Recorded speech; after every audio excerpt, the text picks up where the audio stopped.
बिस्मिल्लाहिर्रहमानिर्रहीम।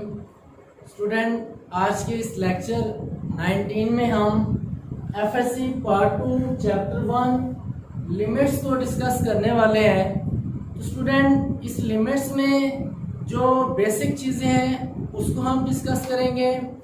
और इससे पहले ये बताता चलूँ कि एक्सरसाइज 1.3 से पहले लिमिट्स से रिलेटेड कुछ थ्योरम्स हैं, वो भी समझना काफ़ी लाजमी है, क्योंकि अगर उन थ्योरम्स का हमें आइडिया नहीं है तो हम एक्सरसाइज अच्छी तरह से प्रिपेयर नहीं कर सकते। स्टूडेंट, आज से पहले हमारे जितने भी टॉपिक्स थे वो फंक्शन से रिलेटेड थे, तो आज हम फंक्शन से थोड़ा हट के लिमिट्स को डिस्कस करने जा रहे हैं। तो स्टूडेंट, लिमिट्स क्या होगी? तो सबसे पहले हम लिमिट्स की डेफिनेशन को देखते हैं कि लिमिट्स की डेफिनेशन क्या हो सकती है। तो students, limit is a tendency of a function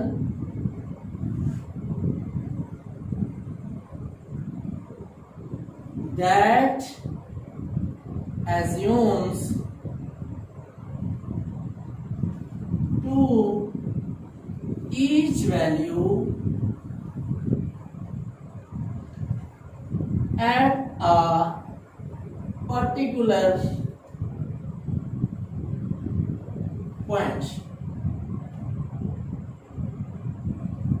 अब स्टूडेंट, इससे क्या मुराद है कि लिमिट हमें बताता है कि फंक्शन की पर्टिकुलर पॉइंट पे क्या वैल्यू होगी। अब इसको मजीद डिफाइन करेंगे, लेकिन पहले ये देख लें कि लिमिट्स को हम रिप्रेजेंट कैसे कर सकते हैं। तो स्टूडेंट्स, अब लेट्स सपोज कि आपके पास फंक्शन f ऑफ x है, इसको मैं कहता हूं इज इक्वल टू l। इसके ऊपर मैं लिमिट अप्लाई करूंगा। लिमिट आप कह सकते हैं x अप्रोचेस टू a। अब जहां कहीं भी स्टूडेंट आपने लिमिट्स को पढ़ना है तो लिमिट्स को ऐसे लिखना होगा। अब इसको पढ़ना कैसे है? Limit x approaches to a, या आप कह सकते हैं x tends to a, f of x is equal to l। अब स्टूडेंट, मोस्टली हमारे ज़हन में ये आता है कि x अप्रोचेस टू a, इससे क्या मुराद है? इसको समझते हैं स्टूडेंट। अगर मैं बात करूं x अप्रोचेस टू a, इसका मतलब ये है कि x अप्रोच कर रहा है a को, और इसका हरगिज मीनिंग ये नहीं है कि x is equal to a। x is not equal to a, बल्कि x अप्रोचेस टू a। अब स्टूडेंट, हमारे पास कोई फंक्शन होगा, उसको देखेंगे कि उस फंक्शन पे हम लिमिट्स को कैसे अप्लाई कर सकते हैं। अब स्टूडेंट, एक बात अपने ज़हन में आप बिठा लें कि हम लिमिट्स किसकी फाइंड करेंगे। स्टूडेंट, अगर हमारे पास फंक्शन है, उसकी अगर हम डोमेन और रेंज फाइंड कर सकते हैं, ऐसा फंक्शन जिसकी हम डोमेन और रेंज फाइंड कर सकें, उसके ऊपर हम लिमिट भी अप्लाई कर सकते हैं। तो इससे मुराद ये हुआ कि लिमिट हमेशा फंक्शन की होती है। तो हमारे पास फंक्शन होगा तो उसकी हम लिमिट फाइंड करेंगे। तो हम लिखते हैं function f of x is equal to x square. Students, अब इससे क्या मुराद है स्टूडेंट्स? इससे मुराद ये है कि अगर हम x लेते हैं is equal to 2, x is equal to 2, क्या x इज इक्वल टू 2 पे फंक्शन डिफाइंड है? देखते हैं। हमारे पास function f of 2 is equal to 2 whole square is equal to 4।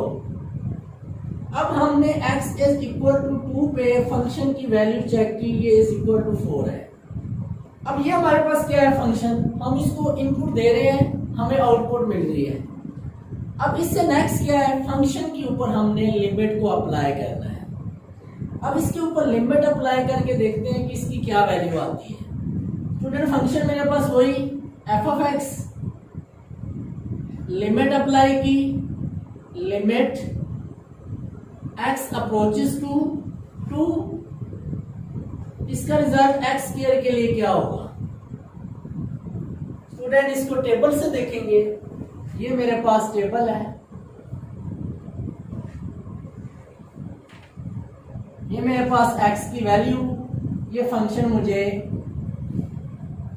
Output में देगा इसकी जो वैल्यू आएगी। तो सबसे पहले वैल्यू पुट करते हैं 1.5, क्योंकि student x approaches to 0, x approaches to 2, इससे मुराद ये है कि हमने 2 को अप्रोच करना है, 2 के करीब तक जाना है। अब 1.5 पे जब हम 1.5 को स्क्वायर में पुट करेंगे तो हमारे पास जो इसका रिजल्ट आएगा वो 2.25। इसी तरह इससे नेक्स्ट 1.6, इसका रिजल्ट क्या आएगा 2.56। इसी तरह 1.7, इसका रिजल्ट क्या आएगा 2.89। इसी तरह 1.8 का क्या रिजल्ट आएगा 3.24। इसी तरह 1.9 का क्या रिजल्ट आएगा 3.69। इसी तरह आप इससे ग्रेटर वैल्यू पुट करते जाएंगे, एक वक्त ऐसा आएगा कि आप x approaches to 0, x approaches to 2, तो जब आप 2 के करीब पहुंचने वाले होंगे तो आपको ये रिजल्ट देगा 4 को। आप 2 को अप्रोच करेंगे तो हमें फंक्शन जो वैल्यू देगा वो 4 से करीब तर वैल्यू देगा। अब स्टूडेंट हमने लिमिट से ये चेक किया कि जब हम फंक्शन के अंदर x को लेके जाते हैं 2 के करीब तो फंक्शन उसके बदले में हमें रिजल्ट देता है 4 के करीब। तो स्टूडेंट अगर देखें तो हमने यहाँ पे लिमिट कौन सी अप्लाई की है। देखिए स्टूडेंट हमने 2 तक पहुंचने के लिए लेफ्ट से स्टार्ट किया और हम राइट हैंड साइड पे चलते गए। इसी तरह हम इसको कह सकते हैं कि हमने इसको लेफ्ट हैंड साइड लिमिट से देखा। अब स्टूडेंट इसी तरह 2 पे पहुंचने के लिए हमें राइट हैंड लिमिट्स का भी सहारा लेना पड़ता है। अगर हम इसको राइट हैंड साइड लिमिट के लिए देखें तो इसका रिजल्ट क्या आएगा। ये स्टूडेंट फिर से मेरे पास वही टेबल, फिर से x और ये मेरे पास f ऑफ x। पहले मैंने 2 से लेस देन वैल्यू ली थी, अब मैं 2 से ग्रेटर देन वैल्यू लूंगा। देखिए सबसे पहले वैल्यू मेरे पास 2.3, ये आएगी 5.29। इसी तरह फिर 2.2, इसके लिए 4.84। इसी तरह 2.1, इसकी आएगी 4.41। इसी तरह 2.001, इसकी आएगी 4.001।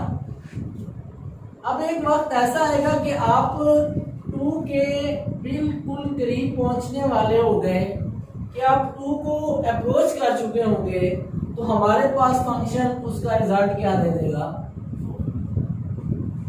अब इसको एक नए मेथड से समझते हैं कि हमारे पास एक नंबर ऑफ लाइन है,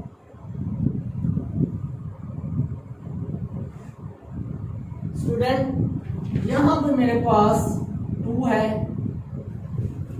अब 2 के आगे 2.1, 2.2, 2.3, 2.4, 2.5, इसी तरह 2 से लेस देन 1.9, 1.8, 1.7, 1.6, 1.5। जो हमने ये स्टेप किया, इस स्टेप में हम मूव करके गए थे 1.5 टू अप्रोचेस टू 2। इसी तरह यहाँ पे जो स्टेप किया, हम यहाँ पे इधर से मूव करके गए थे 2 पे। तो हमने दोनों लिमिट से देखा, लेफ्ट हैंड साइड से भी और राइट हैंड साइड से भी, कि हम जब 2 के करीब पहुंचते हैं तो फंक्शन हमें उसके बदले में रिजल्ट क्या देता है 4। अब इसको एक और ग्राफ की मदद से समझते हैं कि मेरे पास ये X axis sorry Y axis, ये एक्स एक्सिस, एक्स एक्सिस, ये क्या होगा वाई एक्सिस। अब देखिए कि function F of X is equal to X square के लिए मेरे पास ग्राफ किस तरह बनेगा, ये ग्राफ कुछ इस टाइप का बनेगा। अब इस ग्राफ में देखें कि मेरे पास x इज इक्वल टू 2, यहाँ पे लेट्स सपोज कि x इज इक्वल टू 2, तो y इज इक्वल टू 4। तो ये पॉइंट कहाँ पे आके मिलेगा, इधर से यहाँ पे और इधर से यहाँ पे। तो इस पॉइंट पे फंक्शन जब हमें 4 रिजल्ट देता है किस पे, जब हम x is equal to 2 put करते हैं। इसी तरह जब हम x से लेस देन वैल्यू पुट करेंगे तो यहाँ पे वैल्यू आएगी, यहाँ पे, यहाँ पे, यहाँ पे।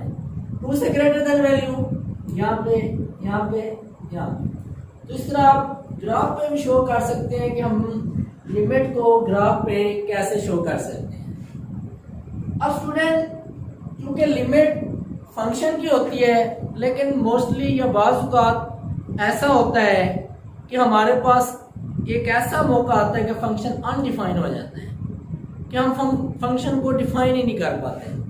लेट्स सपोज के देखें कि मेरे पास एक फंक्शन है F of X is equal to X square -1 over X -1। अब स्टूडेंट, जब हम x इज इक्वल टू 1 लिखते हैं, अब x की जगह जब हम 1 पुट करेंगे तो हमारे पास जो रिजल्ट आएगा वो 0 ओवर 0, फंक्शन इज अनडिफाइंड।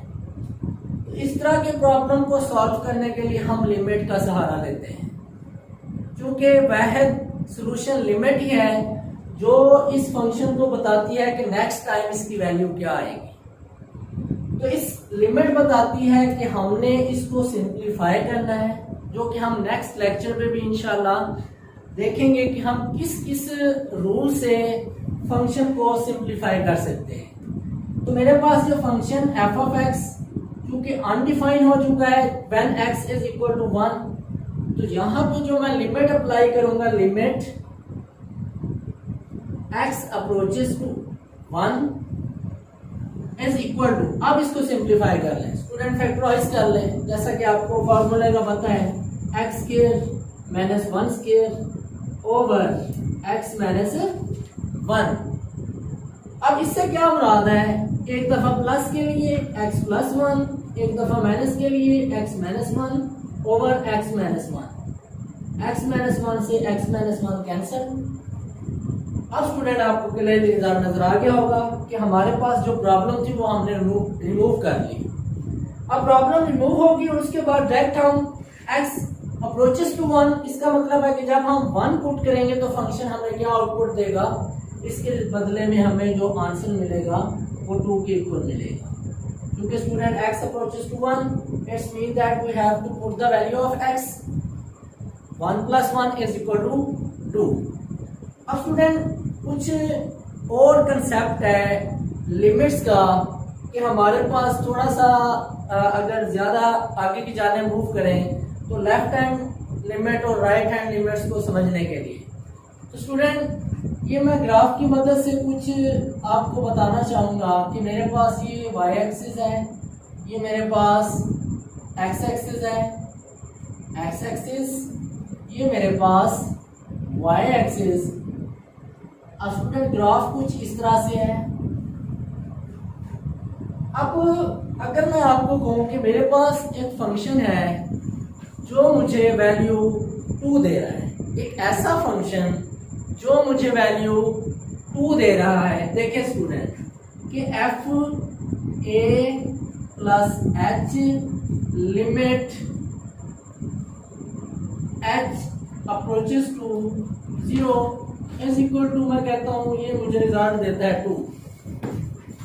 अब स्टूडेंट, अगर मैं इसको एक्स एक्सिस और वाई एक्सिस में रिप्रेजेंट करूँ तो कैसे होगा, ये देखिए स्टूडेंट, लेट्स सपोज करें कि मेरे पास ये वैल्यू 2 की है जो कि a के इक्वल है। अब स्टूडेंट नेक्स्ट यहाँ पे मेरे पास कौन सी वैल्यू आएगी और यहाँ पे मेरे पास कौन सी वैल्यू होगी। अब देखें यहाँ पे मैं लिखना चाह रहा हूँ a प्लस h, इस तरह यहाँ पे a माइनस h। अब यहाँ पे मैंने h को यूज किया है, इससे क्या मुराद होगा स्टूडेंट, h से मुराद है कि h हमेशा ग्रेटर देन 0 हो, h 0 के इक्वल भी नहीं होना चाहिए, x is not equal to 0, x 0 भी नहीं हो, x 0 से बड़ा हो, लेकिन 0 से इतना करीब तर हो कि इसको निगलेक्ट किया जा सके। अब देखें कि हमारे पास यहाँ पे जो वैल्यू आएगी 2.000001, इसी तरह स्टूडेंट यहाँ पे जो इसकी वैल्यू आएगी वो आएगी 1.9999। अब इससे मुराद ये है कि स्टूडेंट ए में हमने h को ऐड किया, इससे मुराद ये है कि हम राइट हैंड साइड से लेफ्ट हैंड साइड की जानिब आ रहे हैं। जब आपको बात की जाएगी एडिशन की, ए में आप कुछ इंक्रीमेंट कर रहे हैं, तो इससे मुराद है कि आप राइट हैंड साइड से लेफ्ट हैंड साइड की जानिब आ रहे हैं। जब आप देखें कि ए से कुछ निकाला जा रहा है, ए से हम कुछ सब्ट्रैक्ट कर रहे हैं, तो इससे मुराद है कि आप लेफ्ट हैंड साइड से राइट हैंड साइड पे जा रहे हैं। तो इससे मुराद ये हुआ कि हमारे पास a माइनस एच जहाँ पे हो, इससे मुराद ये है कि हम लेफ्ट हैंड साइड लिमिट की बात कर रहे हैं। जब एडिशन की बात हो तो आप कह सकते हैं हम राइट हैंड साइड लिमिट की बात कर रहे हैं। अब देखें स्टूडेंट कि मेरे पास फंक्शन है f of x limit x approaches to a positive की मैं बात करता हूं, is equal to limit h approaches to 0 a plus h। अब देखें जब हम x approaches to positive a की बात करेंगे, इससे मुराद है limit h approaches to 0 a plus h। इससे ये मुराद होगा कि हमारे पास जो लिमिट है वो राइट हैंड साइड लिमिट है, राइट हैंड साइड। अब इससे नेक्स्ट अगर लेफ्ट हैंड साइड लिमिट की बात करें तो limit x approaches to minus a। जब a के ऊपर नेगेटिव साइन होगा तो समझ जाइएगा कि आपको कौन सी लिमिट की बात कर रहा है, लेफ्ट हैंड साइड लिमिट की। तो is f of x is equal to limit h approaches to 0 a minus h। अब स्टूडेंट a माइनस h से मुराद है कि हम किस लिमिट की बात कर रहे हैं, left hand limit, right hand limit और लेफ्ट हैंड लिमिट। अब स्टूडेंट इससे रिलेटेड हम क्वेश्चन करेंगे एक्सरसाइज में, वो किस तरह से होंगे कि हम लेफ्ट हैंड लिमिट और राइट हैंड लिमिट क्यों पढ़ रहे हैं, तो यहाँ ये कहाँ पे अप्लाई होगा। तो स्टूडेंट जब हमारे पास left hand limit is equal to हो जाए राइट हैंड लिमिट, तो आप जिस फंक्शन की लिमिट फाइंड कर रहे हैं वो एग्जिस्ट करेगा, कि उस फंक्शन को हम फाइंड कर सकते हैं, उसकी वैल्यू या उसका सॉल्यूशन पॉसिबल होगा।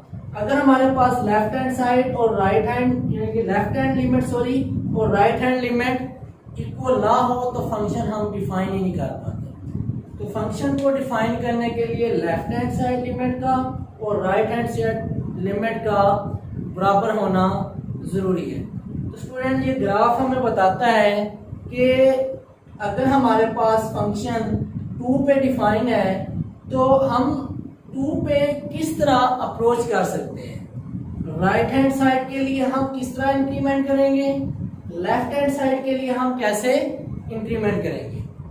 स्टूडेंट ये हमारा आज का टॉपिक था लिमिट से रिलेटेड, जिसमें हमने लिमिट्स और लिमिट से ये देखा कि फंक्शन की लिमिट क्या होगी, और फिर फंक्शन को एक्सप्लेन करके उससे लिमिट निकालना सीखी।